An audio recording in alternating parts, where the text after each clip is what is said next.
Os gulags surgiram poucos meses depois da Revolução de Outubro de 1917. A palavra gulag é uma abreviação russa do nome Direção Geral dos Campos de Trabalho. Essa administração cuidava não só dos campos de concentração, mas também de prisões comuns, oficinas, hospitais e enfermarias. Aos poucos, a palavra gulag acabou se tornando sinônimo apenas dos campos de concentração soviéticos. Muitos comparam os campos soviéticos aos campos de concentração alemães, mas é claro que havia diferenças essenciais entre eles. Mesmo entre os gulags, não havia dois acampamentos totalmente iguais. A primeira diferença essencial entre eles é que muitos campos alemães foram construídos para o extermínio em massa, enquanto os gulags foram criados para formar uma grande massa de mão de obra escrava, ainda que muitas vezes tenham ocorrido execuções.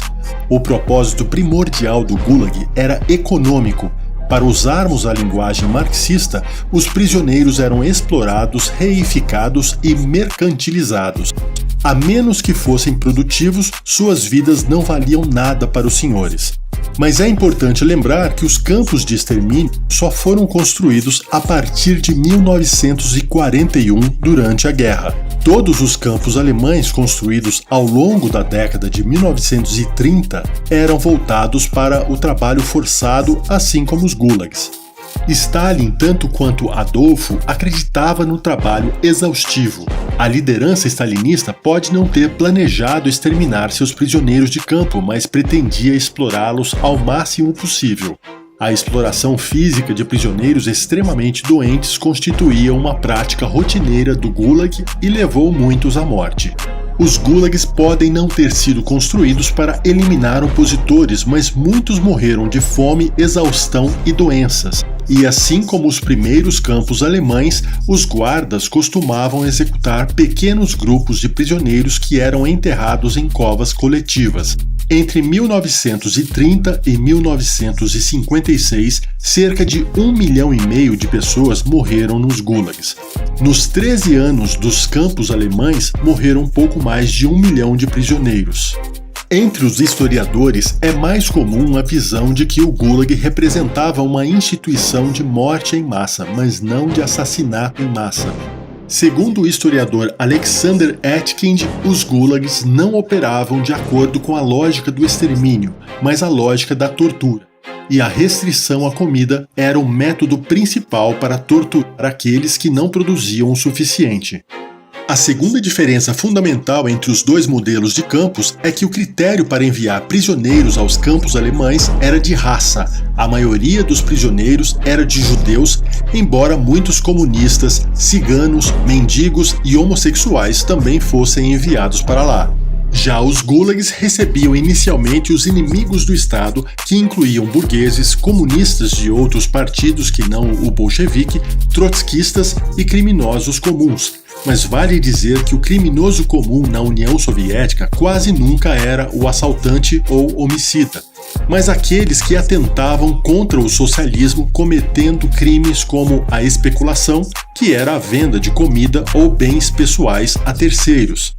A maior parte da população enviada aos gulags era de pessoas comuns condenadas por pequenos delitos e violações da disciplina do trabalho que, na maioria das sociedades, nem recebiam acusações criminais. Por exemplo, camponeses famintos condenados por roubar meio quilo de trigo ou operários que chegavam atrasados por 15 minutos 2 vezes na mesma semana. É curioso que os números de prisioneiros e de mortos nos gulags sejam bem maiores que os dos campos alemães e mesmo assim eles não tenham recebido a mesma atenção das mídias e dos currículos escolares. Hollywood, por exemplo, nunca produziu um filme sobre os gulags, a não ser a comédia infantil dos Muppets de 2014, que trata os gulags como um presídio de segurança máxima para criminosos de alta periculosidade. Essa talvez seja a melhor piada do filme. No ensino médio, alguns livros de história chegam a citar de passagem o termo gulag, mas sem explicar por que foram criados e como funcionavam. Nas faculdades de história, ensina-se que os gulags foram uma herança das catorgas do Império Czarista, que era extremamente autoritário. Não foi bem assim. As katorgas, de fato, eram campos de trabalhos forçados no Império Russo, onde os prisioneiros eram marcados a ferro quente no rosto com as letras KAT.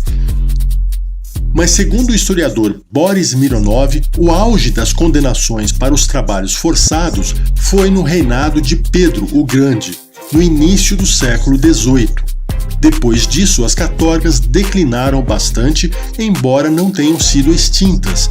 No início do século XIX, quando houve o declínio da prata e do chumbo nas minas da Sibéria, as katorgas foram reduzidas ainda mais. Ao longo de todo o século XIX, a principal prática punitiva do Império Russo não foram as katorgas, mas o exílio na Sibéria. É verdade que uma lei de 1886 reintroduziu o trabalho forçado a todos os condenados no Império Russo, mas até 1896 ainda não havia um departamento central que pudesse colocar esse sistema em prática. Além disso, no final do século XIX, a tendência do Império foi de suavizar as leis mais severas dentro das prisões. Em 1845, por exemplo, uma lei pôs fim à marcação das letras KAT nos rostos dos condenados. Em 1863, foi proibido o uso do chicote como castigo para os prisioneiros. Segundo o historiador Leone Borodkin, a principal diferença qualitativa entre a katorga czarista e o Gulag soviético é que os prisioneiros soviéticos eram condenados por decisão extrajudicial, sem julgamento e sem direito à defesa. Mais do que isso, a TCK, órgão responsável pelas prisões nos primeiros anos dos gulags, usou de tortura e forjou provas para conseguir confissões. Um homem foi preso simplesmente porque tinha uma barba longa, o que sugeria que ele poderia ser um clérigo muçulmano radical. Nesse sentido, em particular, os gulags eram mais parecidos com os campos alemães do que com as katorgas. Nos campos alemães, muitos suspeitos de serem judeus eram presos e não havia julgamentos nem direito à defesa. Na Alemanha, os campos eram administrados pela Polícia Política do Estado, a SS. Na União Soviética, os gulags eram administrados pela Polícia Política criada por Lenin, a TCK, mais tarde renomeada para OGPU, NKVD e, por fim, KGB.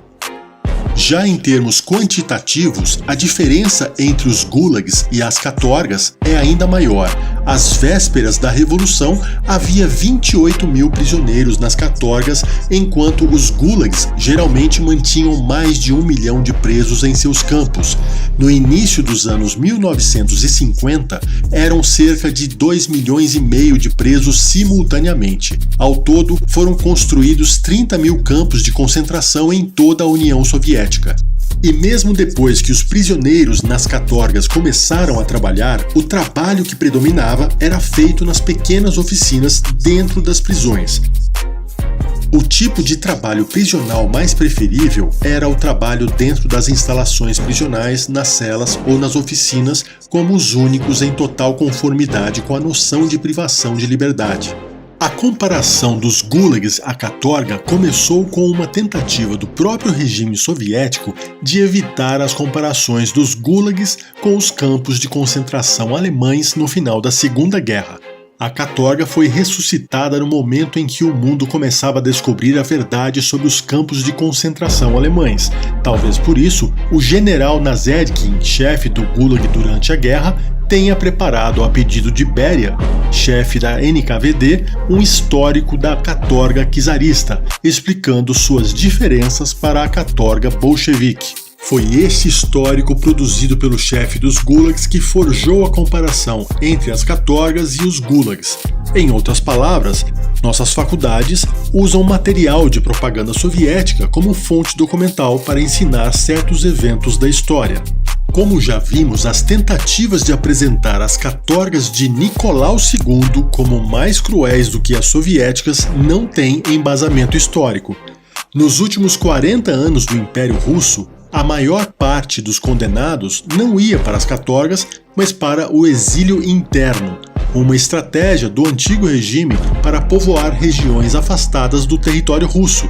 E os exilados não ficavam em presídios, recebiam uma moradia modesta, uma pequena ajuda financeira mensal e podiam trabalhar no comércio ou na manufatura da cidade para onde tinham sido enviados.